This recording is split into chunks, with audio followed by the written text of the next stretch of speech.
Avez-vous déjà senti sur le bord? Comme si vous étiez sur le point d'exploser à l'intérieur, essayant de paraître silencieux alors que votre cœur hurle à l'aide? Ce sentiment de suffocation silencieux est plus courant qu'il n'y paraît. Parfois, nous cherchons à tout résoudre avec la force de notre bras, mais l'âme veut se reposer. Et dans ce chaos intérieur, la question se pose, où est Dieu au milieu de tout? La bonne nouvelle est qu'elle n'est pas éloignée. Même lorsque le ciel semble fermé et que le silence de Dieu fait peur, il y a une paix qui ne dépend pas des circonstances et est disponible pour ceux qui choisissent de faire confiance. La panique peut même frapper à la porte, mais vous n'avez pas à le laisser entrer. Il y a un chemin plus léger et cela commence par une décision, attendre avec foi, même quand tout le demande. Ce message est une invitation. Une étape à la fois. Vous comprendrez pourquoi Dieu est toujours en contrôle, même lorsque rien n'a de sens. La fournaise peut être chaude, la tempête peut sembler sans fin, mais le prince de la paix est là. Et si vous allez à la fin, vous constaterez que ce dont vous avez le plus besoin aujourd'hui n'est peut-être pas la solution immédiate, mais la présence que vous soutenez. Les batailles qui nous ont blessés ne sont pas toujours celles que le monde voit. Plusieurs fois, ils se produisent en nous, en silence, alors que nous continuons à sourire à l'extérieur. La peur est déguisée en prudence, l'anxiété porte les vêtements de responsabilité, et l'âme est resserrée dans l'espace entre « tout sous contrôle » et le « je suis sur le point de s'effondrer ». À ces moments, la paix intérieure ressemble à un rêve lointain. La panique n'arrive pas à crier, il commence par des chuchotements. Et si je ne peux pas, et si tout se passe à nouveau mal? Ce sont des phrases qui se répètent dans l'esprit comme un disque rayé. Et quand nous les écoutons trop, notre foi commence à vaciller. Le silence de Dieu semble alors assourdissant, et le cœur se demande, a-t-il oublié? Nous cherchons à être forts, à tout contrôler, à gérer tout le monde, mais le poids est trop grand. Le cœur, déjà fragile, essaie de résister seul à ce qu'il ne puisse plus. Pour le moment, il est courant de se sentir coupable parce que nous n'avons aucune foi, alors que, en fait, Dieu ne nous a jamais demandé la perfection, ne le donne. C'est là que le virage commence, lorsque nous reconnaissons notre faiblesse et regardons le refuge dans le plus haut. Lorsque la foi s'affaiblit, la peur trouve de la place pour grandir. C'est comme une plante qui pousse sur un sol sec. Sans confiance quotidienne en Dieu, l'anxiété prend rapidement le relais. L'esprit commence à courir vers le futur, créant des scénarios désastreux qui pourraient ne jamais se produire. Lorsque nous oublions que c'est Dieu qui soutient l'univers, nous essayons de tenir le monde de nos propres mains et de nous épuiser. Nous avons été créés pour dépendre, pas pour contrôler. Dieu n'a jamais voulu que nous portions seuls les poids que la vie apporte.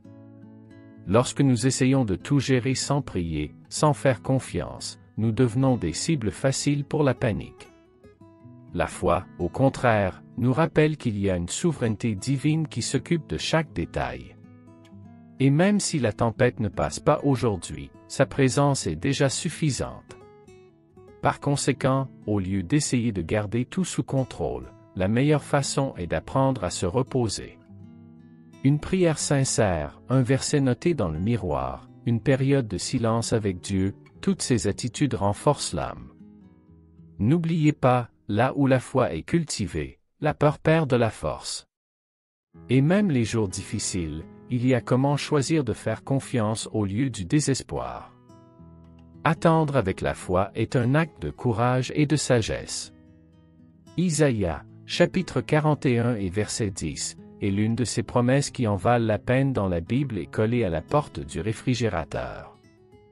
Ne crains pas, parce que je suis avec toi. En période de chaos, cette vérité est un abri. Quand tout semble sortir de l'axe, sachant que Dieu est présent, il change tout. Ce n'est pas seulement un réconfort, c'est une ancre. C'est la certitude que même lorsque nous échouons, il reste fidèle. Cette promesse ne vient pas avec des conditions compliquées. Dieu ne dit pas, si vous êtes parfait, je serai avec vous. Il dit qu'il nous renforcera, aidera et soutiendra sa main fidèle. Cela signifie que même à l'époque où nous nous réveillons sans force, il ne nous laisse pas partir. C'est comme un père tenant la main de son fils dans un terrain glissant. Le secret n'est pas la fermeté de notre empreinte, mais la force de sa main. La paix que cette promesse apporte n'élimine pas les problèmes, mais transforme notre façon de faire face.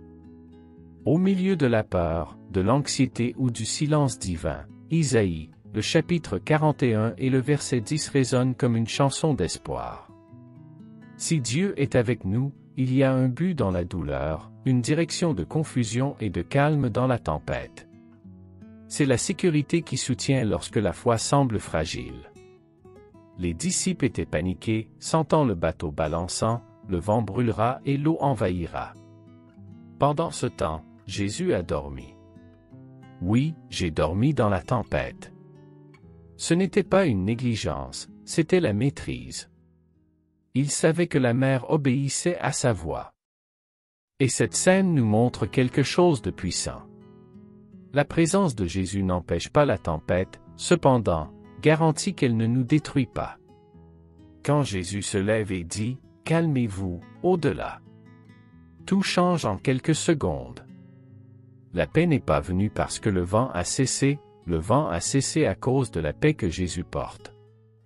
Cette même autorité reste active aujourd'hui. Bien que les bruits internes soient assourdissants, la voix du Christ est capable de se calmer aux régions les plus profondes de l'âme. Nous demandons souvent à Dieu de prendre la tempête, mais il veut nous apprendre à nous reposer en lui. Jésus a montré qu'il est possible d'avoir la paix, même lorsque tout est hors de propos. Et lorsque nous faisons confiance à cette promesse, la panique perd de la force. Au lieu de crier à l'aide, nous commençons à reconnaître que le prince de la paix est sur le bateau. Et s'il l'est, il n'y a aucune raison de craindre. La foi n'est pas toujours un feu éclairé, parfois c'est juste une braise effacée presque. Et ça va. Élie, l'un des plus grands prophètes, l'a vécu. Après avoir affronté des centaines de prophètes de Baal et voir le feu tomber du ciel, il s'est enfui dans la peur et a demandé à mourir. 1 Kings, chapitre 19. Cela montre que même les plus forts ont des jours de faiblesse et Dieu ne les rejette pas pour cela. À la place d'un sermon dur, Dieu a répondu Élia avec un murmure. Il n'est pas venu dans le vent fort, ni dans le tremblement de terre, ni sur le feu. Il est venu dans la brise douce. Ce détail est précieux. Dieu ne nous pousse pas lorsque nous sommes par un fil, il s'approche tendrement. Et cela va pour vous aussi.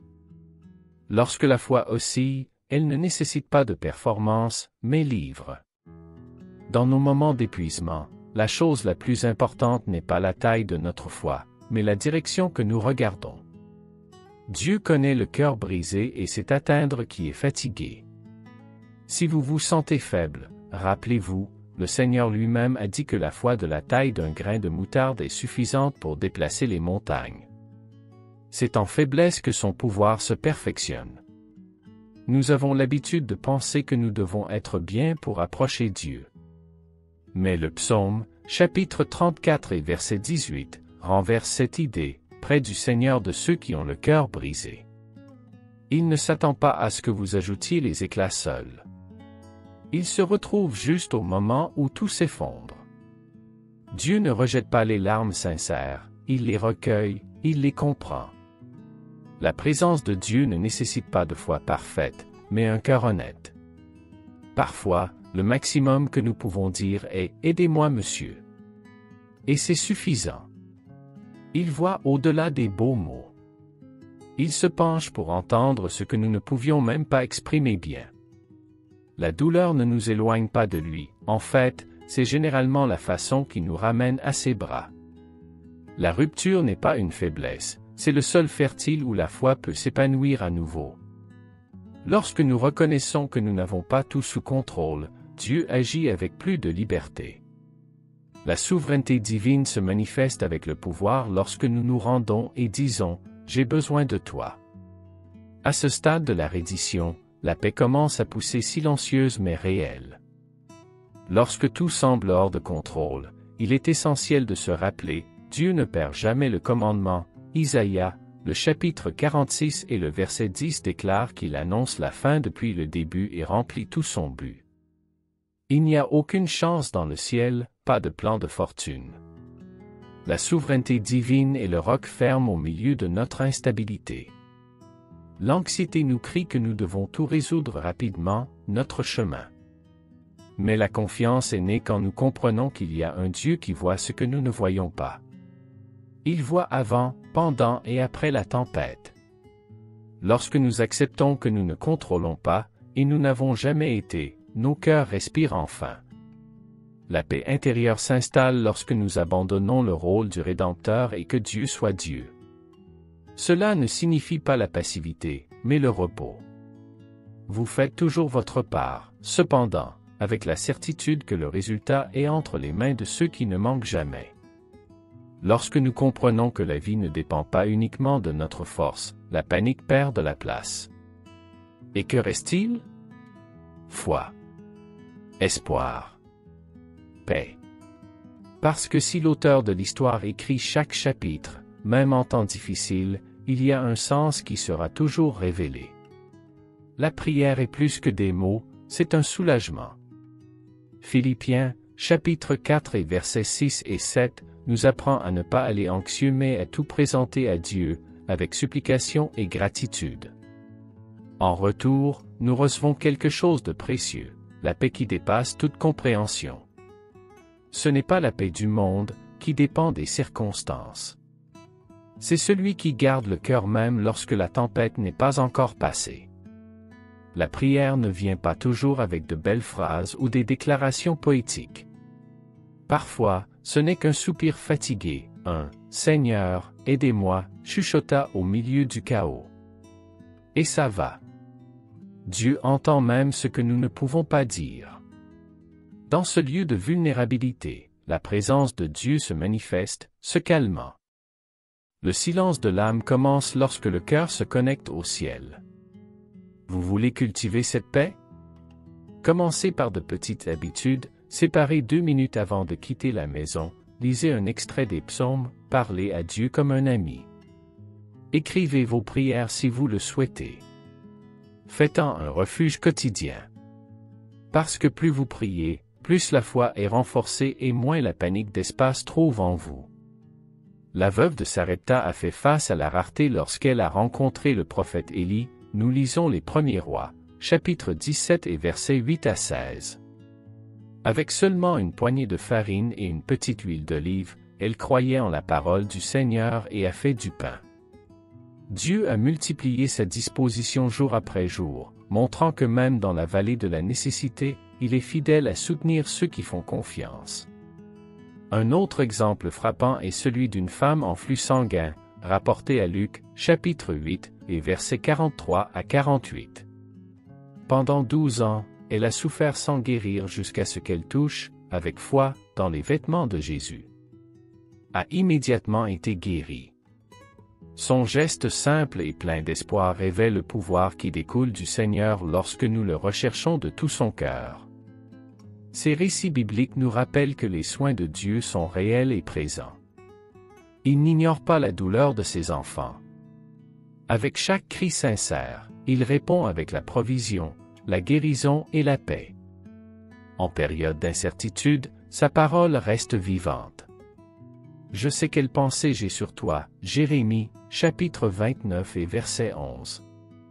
Le psaume 91 est une invitation à vivre dans la sécurité du Très-Haut, où la peur n'a pas de temps. Peu importe ce qui se passe, qui habite dans la cachette du Seigneur trouve une véritable protection. Cette sécurité ne dépend pas des circonstances extérieures, mais de la présence de Dieu, un refuge ferme au milieu de la tempête. Il est facile de penser que l'abri est un endroit physique, mais la véritable protection vient de la relation avec Dieu. Lorsque nous sommes ancrés en lui, le cœur trouve le repos et l'anxiété perd de la force. Le psaume 91 nous rappelle que nous pouvons marcher en toute confiance, même face à des dangers invisibles, parce que Dieu est notre ombre protectrice, notre bouclier. Cette paix née de la cachette du plus élevé n'est pas passive. Elle nous permet de faire face aux adversités avec courage, sachant que le Prince de la paix est à nos côtés. Si vous voulez vivre cette sécurité, commencez à chercher davantage la présence de Dieu dans votre vie quotidienne, dans la prière, en lisant la Bible, dans le silence d'un cœur de confiance. Imaginez être au milieu d'une fournaise brûlante, entourée de feu, ne sachant pas si elles seront en vie. C'était exactement ce que Shadrach, Mesach et Abednego ont fait face et ont pourtant trouvé la paix. La présence du quatrième homme, Jésus, était le différentiel. Il a marché avec eux, protégeant et se calme dans le chaos. Cette histoire est un puissant rappel que même dans les tests les plus difficiles, nous ne sommes pas seuls. Dieu ne promet pas seulement la protection, il le manifeste de manière concrète. Dans la fournaise de la vie, que ce soit une crise, une peur ou une anxiété écrasante, Jésus est là, prêt à calmer le cœur et à apporter une paix intérieure. La leçon est claire, la présence de Dieu ne signifie pas l'absence de problèmes, mais la certitude que, au milieu des tempêtes, il y a du calme. Apprendre à attendre avec foi en cette présence transforme notre façon de faire face à la souffrance. Et quand le feu semble plus fort, la confiance en Dieu devient notre plus grande force. Le psaume 23 est comme un câlin au milieu de la tempête. Même dans la vallée de l'ombre de la mort, le Seigneur est le pasteur qui ne nous abandonne pas. Il guide soigneusement nos pas, restaure notre âme fatiguée et nous conduit de manière sûre. Savoir qu'il est présent est ce qui apporte une vraie paix intérieure, même lorsque tout ce qui est incertain semble incertain. Ces soins personnels vont au-delà du confort, c'est une protection active. Le Seigneur prépare une table devant nos ennemis, en onctionnant la tête avec de l'huile, symbole de sa disposition et de sa bénédiction divine. Dans son entreprise, même le calme après la tempête obtient un moment spécial. L'anxiété perd de la place, laissant la place à la confiance et à la repos dans le plus élevé. Lorsque nous acceptons que Dieu est notre berger, nous n'essayons pas de contrôler tous les détails et de compter sur ses soins constants. Cette reddition transforme la peur en foi et en insécurité en espoir. Le psaume 23 nous invite à nous reposer en présence qui n'échoue, ne guérisse, ne restaure pas et ne renouvelle pas. Jésus est appelé le Prince de la paix parce qu'il apporte une paix que le monde ne peut pas offrir. Cette paix ne dépend pas des circonstances extérieures, elle est née de la certitude de la présence constante de Dieu dans nos vies. Dans Ésaïe, le chapitre 9 et le verset 6, cette promesse de paix a déjà été écrite, et dans Jean chapitre 14 et le verset 27 Jésus nous assure, « Je vous laisse la paix, ma paix je vous donne. » Ce qui rend cette paix si spéciale, c'est que Jésus a surmonté la peur sur la croix. Il a fait face au pire afin que nous puissions vivre sans l'arrestation de la peur et de l'anxiété. Lorsque nous choisissons de lui faire confiance, nous recevons non seulement un soulagement temporaire, mais une paix inébranlable, capable de maintenir le cœur aux moments les plus difficiles. Cette paix n'est pas l'absence de problèmes, mais la présence de celle qui apaise les tempêtes internes et externes.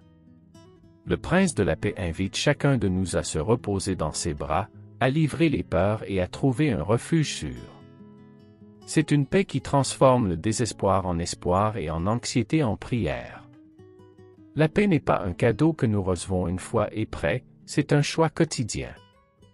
Les Colossiens, chapitre 3 et verset 15, nous encouragent à laisser la paix du Christ dans nos cœurs, même lorsque l'esprit essaie de nous mettre dans la panique et l'anxiété. Cultiver cette paix implique des pratiques simples mais puissantes.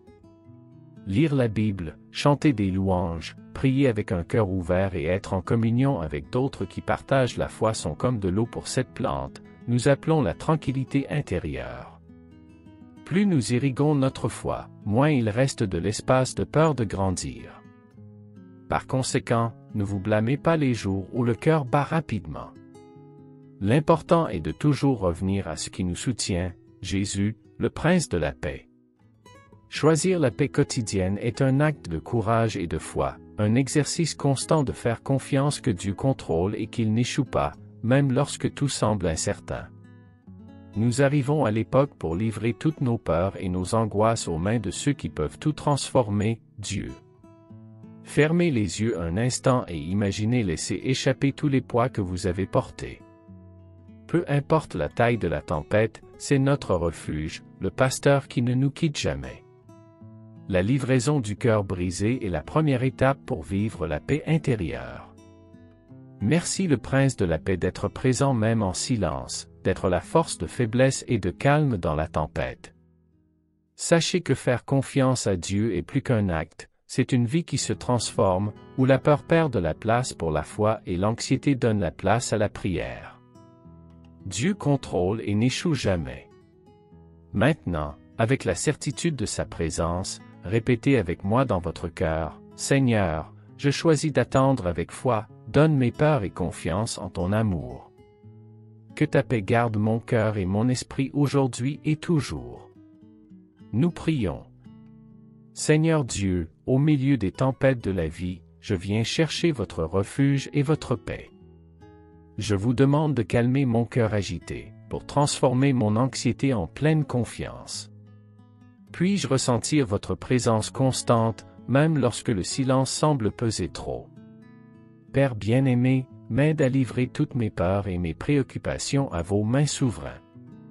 Puis-je apprendre à attendre avec la foi, sachant que vous contrôlez chaque détail. Il me soutient avec votre amour et renforce mon âme afin de ne pas être découragé face aux difficultés. Saint-Esprit, guide-moi sur le chemin de la vraie paix, celui qui dépasse toute compréhension. Puis-je me reposer quotidiennement, trouver du repos et du courage à suivre. Que votre lumière éclaire mes pas et que l'espoir n'abandonne jamais mon cœur. Au nom de Jésus, Amen. Et je veux savoir, quel a été le mot qui a le plus touché votre cœur dans ce texte? Laissez votre commentaire ci-dessous, renforçons ensemble cette chaîne de foi. N'oubliez pas de vous abonner à la chaîne et d'activer la cloche pour recevoir plus de messages qui renouvellent l'âme et apportent la paix à votre journée. Le Seigneur vous bénisse et vous garde, le Seigneur apporte votre visage briller sur vous et a pitié de vous, le Seigneur sur vous, vous soulevez votre visage et vous donnez la paix.